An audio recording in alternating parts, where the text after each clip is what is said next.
Hi, I'm Rachel Rudolph, the Extension Vegetable Specialist at the University of Kentucky, and today we're just going to do a quick tutorial on transplanting. So one of the first things you want is, start at the beginning, right? You're seeding and choosing what kind of trays, what size tray would be optimal for what you're going to be transplanting, right? So that influences the root ball and the quality of the root ball and the time it takes to form a nice root ball. And if you're wondering, what is this root ball she's talking about, I'll get to that. So this is a 72 cell tray. So this is nice for smaller transplants, things that wouldn't naturally just be smaller when you transplant them, such as lettuce. This is what we've got here. 50 cells are pretty common for tomato transplants. And then it goes all the way up to 128 cell, right? So those would be really small transplants.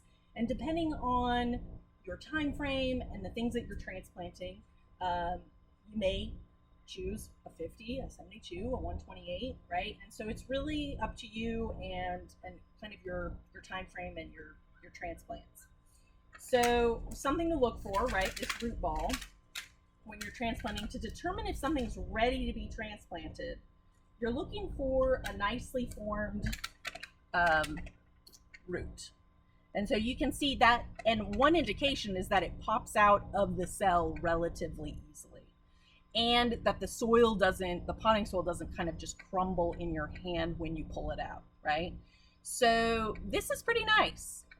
You can see the roots are holding the soil in place, the potting soil in place. That's a good indication that this is ready to transplant, or that at least it would survive transplanting. So let me try this guy here. This is pretty good. There's not as many roots. And as you can see, it just crumbled in my hand. So that we would say no go, obviously. This would be, you want to start off the season with the strongest plants in the ground. And so if you can, afford to toss a few plants because they just didn't make the cut, do it if you can. So yeah, keep that in mind, the quality of the root ball. Another thing to just keep in mind is, right, the size above the tray, right? That's usually an indication that whether things are good to go or not, but not always. And so we normally, test this out. You would poke it from below a little bit and try to work it. And if it comes out nice and solid, it's probably okay to transplant. These are a little smaller than ideal, but as you can see, it's holding together pretty well. And so I would, if you wanted to transplant this, I think you'd be okay to do it. Especially if it fits into your needed time frame to get the season going. Okay, so transplanting. This may go out to personal preference, may come down to personal preference, but I like to have the soil soft enough where really I just need to move it out of the way. So we're not digging in and shoveling it out. We are gently just moving soil out of the way and popping the transplant in place. And then kind of moving soil around the transplant, right? So you shouldn't need to really shovel too much. And so keep that in mind, the quality of the soil. And as far as distance from the drip tape, that is going to, this is the drip tape, and we have these at 4-inch emitter spacing. That's the type of drip tape we have here. And that is because lettuce has pretty shallow roots and they're fairly close together when we transplant them. So we want more water coming out closer together, right?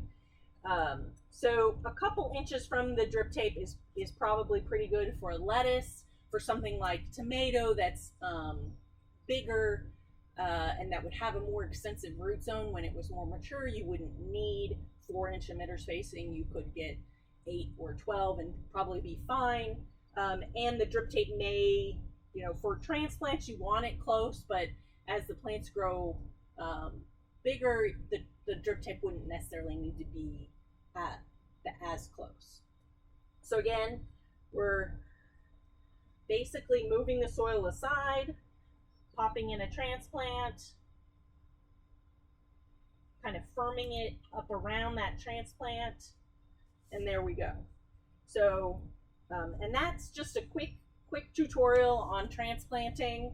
Again, keep in mind the quality of the roots of your transplants. You don't want to disturb them too much. And it is normal for there to be some transplant shock. We try to mitigate this by um, acclimating young transplants to wherever they're going. So that may include setting them outside for a day or two to get them used to transitioning from the greenhouse environment to a high tunnel or an open field. Also, we like to make sure that the transplants themselves are nice and moist when we transplant them. You don't want to transplant dry transplants, so we usually water them in the morning an hour or so before we transplant them. You can also tell perhaps that this is not a windy day, so wind is also going to affect transplants and how they acclimate into their new environment.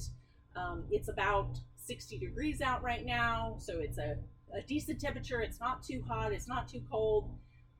Those kind of factors also affect whether the transplant survives its new environment. But it is normal to lose a few plants here and there, in that first day or so. But certainly no more than a very small percentage of them should fail to acclimate. And those are just a few tips: watering them beforehand, choosing a less windy day, choosing a cooler day. Those things can help ensure the best transplant success.